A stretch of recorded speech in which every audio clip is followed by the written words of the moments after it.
Voi ricordate che eravamo arrivati a 6.000 isolati, oggi sono quasi il doppio.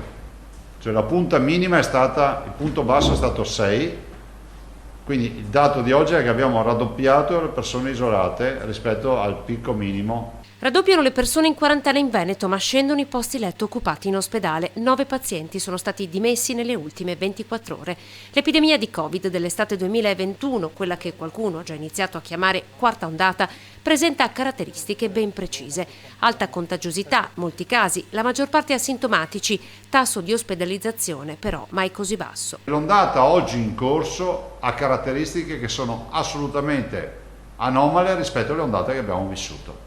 Per dimostrare ancora una volta la bontà del vaccino, Zaia torna ai dati. Nella settimana dal 22 al 28 di luglio si sono positivizzate 4.157 persone, 2.821 non erano vaccinate. Delle 17 ricoverate in terapia intensiva, 15 sono tra i non vaccinati, le altre 2 sono in dimissione. Tra i ricoveri in area non critica, 25 avevano fatto il vaccino, 101 invece no. Secondo le previsioni, in Veneto ad ottobre tutti avranno ricevuto almeno una dose. Ad oggi le inoculazioni hanno superato quota 5 milioni. Sul tema terza dose, Zaia chiede solo certezza e niente cambi di strategia in corsa. Sul piano scuola ribadisce la sua contrarietà all'obbligo vaccinale, confermando il piano tamponi già previsto dal Servizio Igiene e Sanità Pubblica.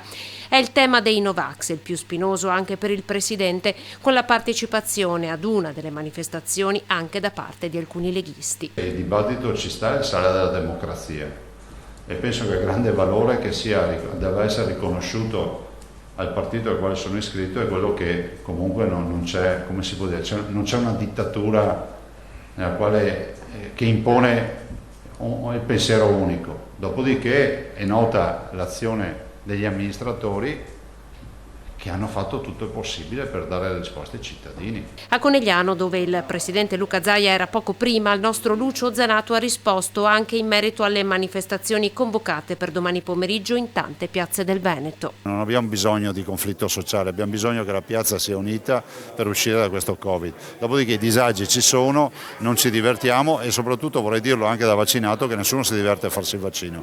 Ma se non ci fossero tutti più di 5 milioni di vaccinati di dosi inoculate in Veneto, oggi non staremmo qui a parlare di così pochi ricoveri con un'ondata in corso.